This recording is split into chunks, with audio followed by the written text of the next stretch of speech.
नमस्कार, झारखंड समाचार में आप सबका स्वागत है। आइए जानते हैं सुबह से लेकर शाम तक की तमाम बड़ी खबरों को। इससे पहले चैनल को सब्सक्राइब नहीं किया है तो प्लीज चैनल को सब्सक्राइब कर बेल आइकन को प्रेस कर दीजिए ताकि खबरों का अपडेट आपको मिलता रहे। झारखंड में रामनवमी पर राजनीति, हजारीबाग में धारा 144 लागू, बीजेपी ने लगाया तुष्टीकरण का आरोप। बता दें कि झारखंड में रामनवमी पर राजनीति गर्मा गई है। बीजेपी ने नारा दिया है कि जो राम का नहीं वो किसी काम का नहीं। भारतीय जनता पार्टी ने हेमंत सोरेन सरकार पर तुष्टीकरण की रणनीति करने का आरोप लगाया है। दरअसल रामनवमी की शुरुआत हो चुकी है। हजारीबाग की ऐतिहासिक रामनवमी शोभा यात्रा की तैयारी जारी है, लेकिन जिला प्रशासन ने 14, 21 और 28 मार्च को जिले के कुछ इलाकों में धारा 144 के तहत निषेधाज्ञा लागू की है। साथ ही डीजे बजाने पर भी रोक लगाई गई है। ऐसे में हजारीबाग विधायक मनीष जायसवाल और हटिया के बीजेपी विधायक नवीन जायसवाल ने उपरोक्त सरकारी आदेशों को राजनीति से प्रेरित बताने वाले हेमंत सोरेन सरकार पर तुष्टीकरण का आरोप लगाया है। गौरतलब है कि हजारीबाग में जिला प्रशासन ने मंगला जुलूस से लेकर 14, 21 और 28 मार्च को कई तरह की पाबंदियां लगाई है। हजारीबाग सदर अनुमंडल क्षेत्र में धारा 144 लगाई गई है। साथ ही जुलूस के दौरान घातक हथियार, आग्नेयास्त्र तथा लाठी लेकर चलने पर पाबंदी लगाई गई है। झारखंड सरकार बनाएगी ग्राउंड वाटर बोर्ड, भूमिगत जल की होगी पहचान। बता दें कि राज्य सरकार अपने स्तर से राज्य में ग्राउंड वाटर बनाने की तैयारी में है। इससे नीचे जाती जल स्तर की समस्या की पहचान और इसके लिए निराकरण में मदद मिलेगी। विधानसभा के जारी बजट सत्र में विधायक प्रदीप यादव ने जल संकट से निपटने के लिए सरकार की तैयारियों को ऊपर सवाल पूछा था। उन्होंने कहा कि विभिन्न जिलों में भूगर्भ जल नीचे चला गया है। रांची, धनबाद और रामगढ़ जिले में स्थिति चिंताजनक है। कई जिलों में अलर्ट की स्थिति है। ऐसे में पानी निकाले जाने पर और गंभीर संकट बन सकता है। सरकार की इसके लिए क्या तैयारी है, इस पर जल संसाधन मंत्री मिथिलेश कुमार ठाकुर ने कहा कि राज्य का अपना ग्राउंड वाटर बोर्ड बनाने की तैयारी है। ऐसा होने के बाद कड़े कदम उठाए जाएंगे। बोर्ड गठन के लिए ड्राफ्ट तैयार कर लिया गया है। बोर्ड के एक्टिव होने से लाभ मिलेगा। अभी 14 राज्यों में ही राज्य का भूजल बोर्ड काम कर रहा है। कोर्ट में चपरासी बनने की कतार में पीजी और ग्रेजुएट बेरोजगार, 36 पदों के लिए मिले 20,000 आवेदन। बता दें कि धनबाद सिविल कोर्ट में चपरासी के 36 पदों पर बहाली के लिए करीब 20,000 आवेदन आ चुके हैं। आवेदनों की नंबरिंग कर उसकी स्क्रूटनी की जा रही है। सरकार की ओर से इन पदों के लिए न्यूनतम योग्यता मैट्रिकुलेशन मांगी गई है, पर आवेदकों में अधिकांश ग्रेजुएट तथा पोस्ट ग्रेजुएट की पात्रता रखने वाले अभ्यर्थी इस कतार में खड़े हैं। सिविल कोर्ट में वर्ष 2019 में हुई चतुर्थ वर्गीय कर्मचारियों के 27 पदों की बहाली में भी लगभग 20,000 आवेदन आए थे। इनमें से 21 कन्फर्म तथा 6 पदों पर आउटसोर्सिंग के माध्यम से बहाली के लिए आवेदन आमंत्रित किए गए थे। आउटसोर्सिंग के माध्यम से बहाली होने वाले पदों पर वेतनमान अस्थायी पदों के वेतनमान से कम रखा गया था। बहाल किए गए उम्मीदवार को रिप्लेस नहीं किया जा सकता था। जांच के बाद कुल 9,000 उम्मीदवारों को इंटरव्यू के लिए बुलाया गया था। आज भी झारखंड में बारिश होगी, आंधी के साथ वज्रपात की आशंका। कब खिलेगी धूप?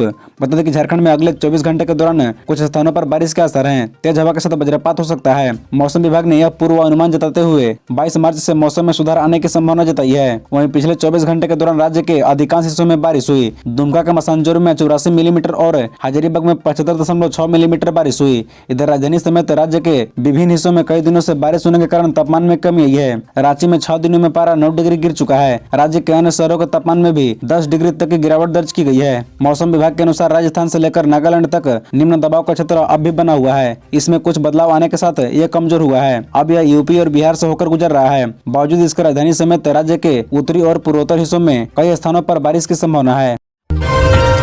अच्छा प्रदर्शन करने वाले स्कूल मॉडल के रूप में किए जाएंगे विकसित, सीबीएसई के तर्ज पर होगी पढ़ाई, हेमंत सोरेन।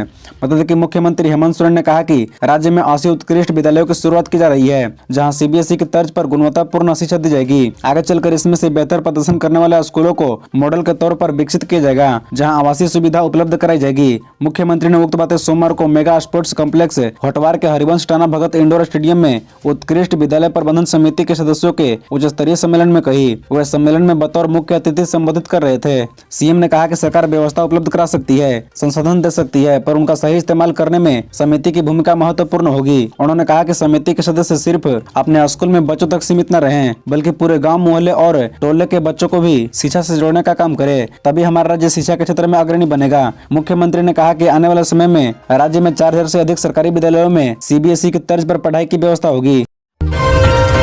झारखंड बजट सत्र, सीपी सिंह पर भड़के स्पीकर, बोले विधायक कंफ्यूज हैं, उनको व्यवस्था को नीचे दिखाना है। बता दें कि स्पीकर रविंद्रनाथ महतो सदन में विधायक सीपी सिंह से नाराज हो गए। दरअसल भाजपा विधायक मनीष जायसवाल सदन में सवाल रख रहे थे। इसी दौरान सीपी सिंह कुछ बोलना चाह रहे थे। स्पीकर ने कहा, आप हर चीज पर खड़ा होना चाहते हैं, जिद करते हैं, हर चीज में इंटरफेयर कर देते हैं, ये ठीक बात नहीं है। इस पर सीपी सिंह ने कहा कि महोदय, हम सदन में बैठे हैं, हमको भी जानने को हक है। मंत्री जी हर सवाल के जवाब में सूची लेकर नहीं आए हैं, दिखा लेंगे जैसी बातें करते हैं। इस पर आलमगीर आलम की ओर से विधायक मनीष जायसवाल के सवाल का जवाब दिया गया। तब स्पीकर ने कहा माननीय सदस्य कंफ्यूज हैं क्योंकि उनको पूरी व्यवस्था को नीचे दिखाना है। गौरतलब है कि सदन में सीपी सिंह और स्पीकर रविंद्रनाथ महतो के बीच जमकर बहस हुई। स्पीकर ने सीपी सिंह पर नाराजगी जताते हुए कहा कि आप वरिष्ठ सदस्य हैं, आपके पास अनुभव है, लेकिन आप बार बार खड़े हो जाते हैं। यदि आप ही बोलेंगे तो बाकी लोगों को मदद कैसे मिलेगा? बाकी लोगों को भी बोलने दीजिए। झारखंड बजट सत्र, फोर्थ ग्रेड कर्मचारियों को वरीयता के आधार पर मिलेगी प्रोन्नति, नियमावली में संशोधन की उठी मांग। बता दें कि झारखंड में फोर्थ ग्रेड कर्मचारियों की प्रोन्नति का मामला सामने आया। विधायक अमित कुमार यादव ने यह मामला उठाया और मांग की है कि वैसे चतुर्थ वर्गीय कर्मचारी जो तृतीय वर्गीय कर्मचारी के रूप में काम कर रहे हैं, वेतन और भत्ता भी मिल रहा है, उन्हें आधिकारिक रूप से तृतीय वर्गीय कर्मचारी के रूप में प्रोन्नति नहीं मिल पा रही है। उन्हें तृतीय वर्गीय कर्मचारी के रूप में प्रोन्नति मिलनी चाहिए। सरकार ने भी माना कि प्रतियोगिता के आधार पर 15% प्रोन्नति पर काम नहीं हो पाया है। सरकार किन्हीं कारणों से परीक्षा नहीं ले पाई है। संसदीय कार्य मंत्री आलमगीर आलम ने कहा कि समस्या गंभीर है और सरकार इस पर जल्द कार्रवाई करेगी। उन्होंने कहा कि सरकार जल्द ही प्रतियोगिता परीक्षा कराने पर फैसला लेगी। मामले में माले विधायक विनोद सिंह ने कहा कि प्रतियोगिता के आधार पर प्रोन्नति नहीं हो पाई है, लेकिन वरीयता के आधार पर भी प्रमोशन नहीं होना चाहिए। उन्होंने कहा कि अभी भी अविभाजित बिहार की नियमावली चलती आ रही है। इप्टा का राष्ट्रीय सम्मेलन, बारिश के फुहारों के बीच यूपी में काबा फेम नेहा सिंह राठौर ने दर्शकों को झुमाया। बता दें कि इप्टा के 15वें राष्ट्रीय सम्मेलन के तीसरे दिन सांस्कृतिक महोत्सव की शुरुआत मौसम खराब हो जाने के कारण टाउन हॉल में की गई, लेकिन बारिश रुकने के बाद फिर से शिवाजी मैदान में नेहा सिंह राठौर ने अपने गीतों से श्रोताओं को झुमाया। बीच बीच में बारिश के फुहारों के बीच नेहा के गीतों से दर्शक झूम उठे। मौसम खराब जाने के कारण कई टीमें सांस्कृतिक प्रस्तुत नहीं दे सकी। अंत में मार्टिन लूथर किंग द्वारा लिखित कामयाबी गीत हम होंगे कामयाब के 3 दिवसीय नीलांबर पीतांबर लोक महोत्सव का समापन किया गया। संपूर्ण सांस्कृतिक महोत्सव का संचालन शैलेंद्र कुमार कर रहे थे। नेहा सिंह राठौर ने बेरोजगारी बनी साहब, रोजगार मांगिला और यूपी में काबा के साथ साथ कई गीत प्रस्तुत करते हुए खेती किसानी तथा नारेबाजी के सवालों को अपने गीतों में उठाया। मौसम की बेरुखी पर भी नेहा ने गीत गाया। इस दौरान नाल पर भूपेश तथा खंजरी पर संगीत दुबे साथ दे रहे थे। मंत्री ने गिना हेल्थ विभाग की उपलब्धियां तो बीजेपी बोली रेफर टू रिम्स हो गया है सिस्टम। बता दें कि झारखंड विधानसभा में भोजन अवकाश के बाद सोमवार को लगभग 2.5 घंटे तक चर्चा के बाद स्वास्थ्य विभाग का वित्तीय वर्ष 2023-24 के लिए 7,040 करोड़ रुपए की अनुदान मांग ध्वनि मत से पारित हो गई। विपक्षी का कटौती प्रस्ताव खारिज हो गया। इस दौरान स्वास्थ्य मंत्री बन्ना गुप्ता ने कहा कि सरकार स्वास्थ्य के क्षेत्र में बेहतर काम कर रही है। दूसरे को उपदेश देना आसान है, लेकिन जब मिला था तो लोगों ने काम नहीं किया। राजधर्म की बात करने से लेकर गोपी चंद जासूस भी काम कर रहे हैं, लेकिन महागठबंधन की सरकार मुस्तैदी से काम कर रही है और आगे भी करेगी। अनुदान मांग पारित होने से पहले विपक्षी दल भाजपा के सदस्य ने सदन में बहिर्गमन किया। विधायक समीरलाल ने कहा कि झारखंड रेफर टू रिम्स होकर रह गया है। स्वास्थ्य मंत्री के क्षेत्र में टीएमएच और एमजीएम है, जिससे वहां के मरीज तो नहीं आते, लेकिन पूरे राज्य के मरीज को रेफर टू रिम्स किया जाता है। रिम्स शोध का केंद्र है, बड़ी बड़ी बीमारियों का इलाज होता है, लेकिन उसे भी बीमार करके रख दिया गया है। सरजू राय के आरोप साबित हुए तो मंत्री पद से दूंगा इस्तीफा, सदन में भड़के बन्ना गुप्ता। बता दें कि झारखंड विधानसभा में भोजन अवकाश के बाद सदन में स्वास्थ्य मंत्री बन्ना गुप्ता और निर्दलीय विधायक सरजू राय आपस में भिड़ गए। दोनों के बीच जमकर आरोप प्रत्यारोप का दौर चला।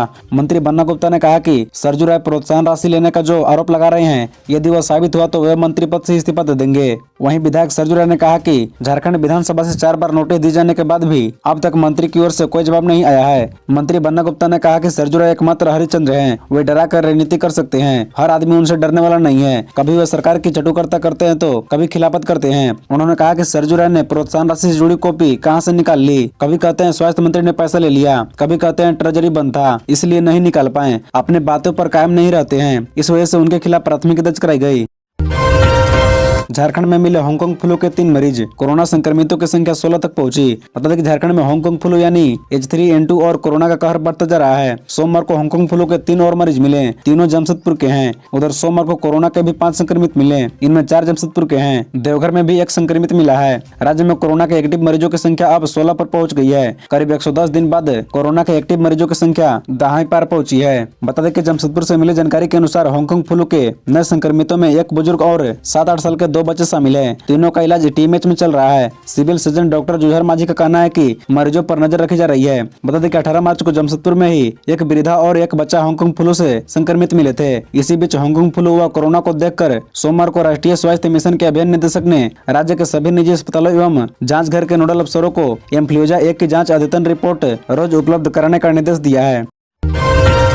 पलामू में उग्रवादियों का तांडव, देर रात धावा बोला, फूंक डाली कई गाड़ियां। बता दें कि झारखंड में युद्धस्तर पर जारी नक्सली विरोधी अभियान के दौरान नक्सल वारदातों का सिलसिला भी जारी है। ताजा मामला झारखंड के अति नक्सल प्रभावित जिले पलामू का है। पलामू जिले में सोमवार देर रात टीपीसी उग्रवादियों ने जमकर तांडव किया।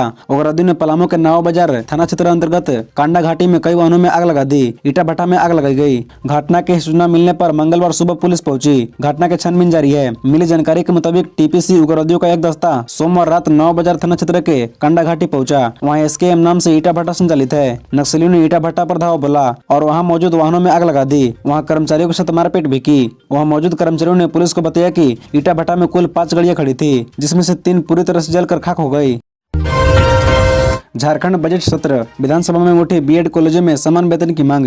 बता दें कि झारखंड विधानसभा का बजट सत्र जारी है। मंगलवार को सदन की कार्यवाही के दौरान ध्यानाकर्षण के जरिए राज्य में संचालित बीएड कॉलेजों में समान वेतन की मांग उठी। झारखंड मुक्ति मोर्चा का वरिष्ठ विधायक डॉक्टर इरफान अंसारी ने बीएड कॉलेजों में प्रधानाध्यापकों के वेतन में एकरूपता का मामला उठाया। स्टीफन मरांडी ने कहा कि अलग अलग कॉलेजों में प्रधानाध्यापकों के अलग अलग वेतनमान अथवा मानदेय दिए जा रहा है, जबकि योग्यता समान है। स्टीफन मरांडी ने कहा कि ऐसा किया जाना न्याय संगत नहीं है। स्टीफन मरांडी ने साथ ही शिक्षा विभाग द्वारा संचालित बीएड कॉलेजों में भी शिक्षकों के मानदेय की विसंगति का मामला उठाया।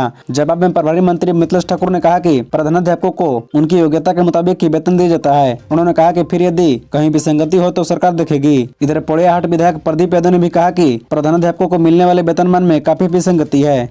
खबरों से जुड़े रहने के लिए चैनल को सब्सक्राइब, वीडियो को लाइक एवं एक दूसरे से शेयर जरूर करें। धन्यवाद।